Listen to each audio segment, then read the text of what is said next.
Cuando el invierno golpeaba con toda su furia en la Edad Media, las casas no tenían calefacción central, ni ventanas de doble cristal, ni mantas eléctricas. Y sin embargo, la gente lograba dormir. Dormía profundamente. Dormía mejor que muchos hoy. No por comodidad, sino por instinto, por adaptación, por una sabiduría involuntaria que hoy llamaríamos resiliencia natural. Lo que a nosotros nos parece una tortura, el frío, la oscuridad, el silencio roto solo por el viento o el crujido de la madera, para ellos era el escenario cotidiano del descanso. En lugar de luchar contra el clima, lo aceptaban. Se envolvían en capas de lana, dormían juntos, compartían el calor humano como el recurso más valioso de la noche. Las familias se reunían en una sola habitación, no por falta de espacio, sino por estrategia térmica. Las camas se llenaban de cuerpos, de niños, de abuelos, incluso de animales. No existía la idea moderna de privacidad. La intimidad no era un lujo, era el abrigo. Además, no dormían en un solo bloque como ahora. Se acostaban temprano, cuando caía la noche, y después de unas horas de sueño, se despertaban. Encendían el fuego, hablaban, rezaban, incluso tenían relaciones, y luego volvían a dormir.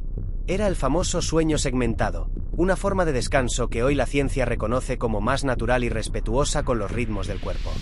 Esa pausa entre sueños no era insomnio, era parte de la noche. Una forma de estar con uno mismo, de estar con los otros, de estar con la oscuridad sin miedo.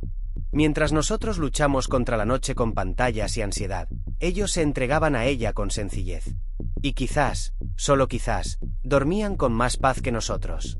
Muchos creen que el progreso significa añadir cosas, más tecnología, más confort, más control. Pero a veces, el verdadero avance está en quitar, en simplificar. Y en las noches medievales, eso era lo único que tenían, lo básico. Sin luces artificiales, el cuerpo se guiaba por la oscuridad como una brújula biológica.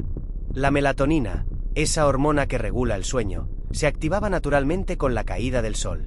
El ritmo circadiano no era un concepto científico, era una experiencia diaria. No había distracciones luminosas, notificaciones ni urgencias virtuales.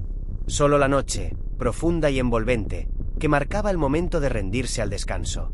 Hoy, en cambio, nos vamos a dormir con los ojos ardiendo frente a una pantalla. Nos cuesta cerrar el día porque el día no termina, lo estiramos artificialmente. En la Edad Media, dormían cuando el mundo les decía que era hora. Y al despertar en medio de la noche, no se angustiaban por no seguir durmiendo. No consultaban un reloj, no sentían que algo andaba mal. Simplemente vivían ese espacio intermedio como una parte natural del ciclo. Había silencio, sí, pero no soledad. Las casas eran pequeñas, los lazos eran grandes. La noche servía para reconectar, para escuchar historias, para meditar o simplemente para existir sin hacer nada. No necesitaban meditación guiada ni técnicas de relajación. La noche lo ofrecía todo por sí sola. Esa pausa entre sueños no era una interrupción. Era un regalo. Hoy, obsesionados con dormir de corrido 8 horas exactas, olvidamos que el descanso verdadero no está en la duración, sino en la relación que tenemos con la noche. Quizás, al mirar hacia atrás, descubrimos un futuro más humano. Uno que no se mide en horas, sino en paz. Uno de los detalles más curiosos, y tal vez más sabios, de cómo dormía la gente medieval, era la forma en que estructuraban el entorno. No había colchones mullidos ni habitaciones insonorizadas. Dormían sobre sacos de paja, sobre tablas de madera, a veces incluso en el suelo, y sin embargo, el cuerpo encontraba descanso. ¿Cómo es posible que, sin nuestras comodidades modernas, ellos lograran dormir? La respuesta es simple: su cuerpo estaba más alineado con la realidad. Se movían más, comían menos procesado, y su vida no estaba sobrecargada de estímulos constantes. La dureza de la cama no era un problema, era una constante. El cuerpo no necesitaba adaptarse cada noche a un colchón perfecto, porque ya estaba acostumbrado al contacto con lo esencial. Dormir era rendirse, no buscar el placer del confort extremo. Era un acto funcional y sagrado al mismo tiempo. Hoy, perseguimos la comodidad con desesperación, creyendo que el descanso depende de la almohada ideal, del hilo egipcio, del ruido blanco. Pero cuanto más intentamos controlar el sueño, más se nos escapa. La gente medieval no se preocupaba por dormir, simplemente lo hacía. Su entorno era pobre en estímulos y rico en significado. Un hogar modesto, un fuego tenue, una familia cerca. Eso era suficiente para rendirse al descanso. Y aquí está el contraste brutal. Nosotros, con todas las herramientas, seguimos exhaustos. Ellos, con casi nada, lograban entrar en un estado de descanso profundo, sostenido por el ritmo natural de la vida. No luchaban contra la noche, no la temían, no la evitaban. La respetaban. Y en esa rendición silenciosa, quizás haya una lección olvidada. Dormir no es conquistar el sueño, es ser conquistado por él. Uno de los grandes secretos del sueño medieval era la conexión con el calor humano. Literalmente. En los inviernos más crueles, cuando el hielo se colaba por cada rendija y el viento hacía temblar las paredes de madera, no había mayor protección que otro cuerpo cerca. Dormir no era un acto individual. Era colectivo, íntimo, necesario. Una madre abrazaba a sus hijos. Un anciano compartía el calor de su nieto. Incluso los animales entraban en la ecuación. Gallinas, gatos o perros, todos se reunían en un solo espacio donde el calor era una sinfonía de respiraciones. Y esto no era solo por necesidad física. Era también emocional. El cuerpo humano, al dormir cerca de otro, se calma. El latido ajeno regula el propio. La respiración compartida crea un ritmo común. Hoy lo llaman ceorregulación. Ellos lo vivían sin saber su nombre. El cuerpo descansaba mejor porque no estaba solo. La mente, también.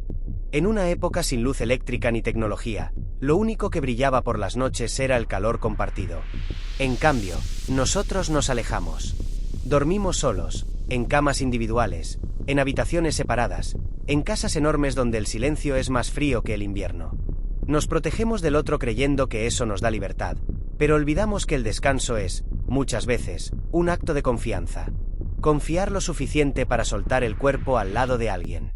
Confiar lo bastante como para dejarse cuidar. Ellos lo sabían, aunque no podían explicarlo.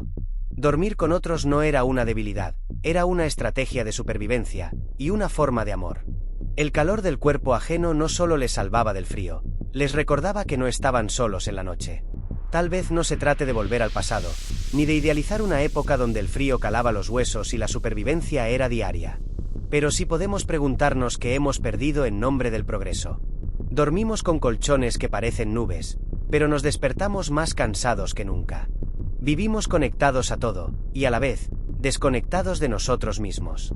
La noche medieval era oscura, sí, pero también era un santuario. Una pausa real.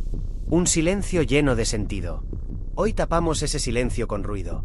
Podcast para dormir, música para meditar, pantallas tenues que prometen calma pero alteran nuestros ritmos más profundos. Hemos olvidado cómo se siente la oscuridad verdadera. Y al olvidarla, también hemos perdido el arte de rendirse. Dormir como lo hacían ellos no es volver a la paja y a la vela. Es recordar que el cuerpo no necesita más tecnología, sino menos interferencia. Que tal vez el sueño profundo no está en comprar lo último, sino en confiar en lo primero, en el ritmo natural de la vida, en el calor de otro cuerpo, en la pausa entre dos sueños. Quizás sea hora de recuperar esa sabiduría simple y olvidada. De apagar el mundo exterior para escuchar el nuestro. De abrazar el descanso no como una tarea pendiente, sino como un derecho sagrado. Porque en el fondo, el sueño medieval nos enseña algo que hemos pasado por alto. No es el mundo el que debe calmarse para que tú duermas. Eres tú el que debe aprender a rendirse, como lo hacían ellos, a la noche, al silencio, a ti mismo. Y en esa rendición, descubrir que el verdadero descanso no se compra. Se recuerda.